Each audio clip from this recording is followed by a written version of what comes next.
Hello guys, আসসালামু আলাইকুম। কেমন আছেন আপনারা? আমি আলহামদুলিল্লাহ ভালো আছি। আজকে আপনাদের একটা বিষয় নিয়ে ডিসকাস করব। আমি গতকাল নারায়ণগঞ্জ থেকে ঢাকা গেলাম, বাট যাওয়া এবং আসা 40 টাকা মাত্র, শুধুমাত্র আপনার একটা বাইসাইকেল থাকে তাহলেই হলো। ঢাকা শহর মোটামুটি ধানমন্ডি এলাকা ঘুরে আসলাম, ভালোই লাগলো।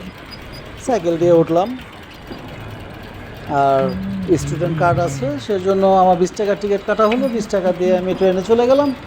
আবার ট্রেন থেকে নেমে সেখান থেকে ধানমন্ডি শঙ্কর সাইকেল দিয়ে চালায় চালায় আমি মোটামুটি ওই এলাকা ঘুরে আবার যখন ব্যাক করলাম তখন কমলাপুরে আবার আসলাম। 20 টাকার টিকিট কাটলাম, ট্রেন কার্ড দেখে আবার ট্রেন দিয়ে নারায়ণগঞ্জ চলে আসলাম। আসলে বিষয়টা কি, এতে শুধু যে টাকা সেভ হলো তা না, বর্তমান যানজটের শহরে সাইকেলটা খুব দরকার এবং আমি মনে করি স্বাস্থ্যের জন্য এটা বেশ ভালো।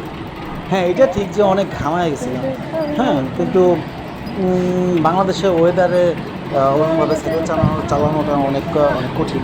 বাট আমার কাছে জিনিসটা খুব ভালো লাগছে।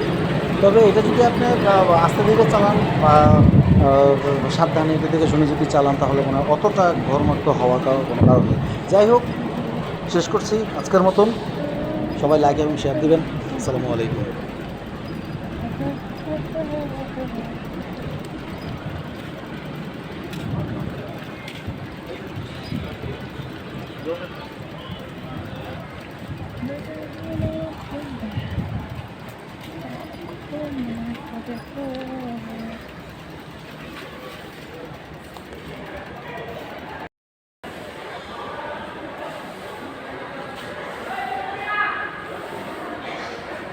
Estamos.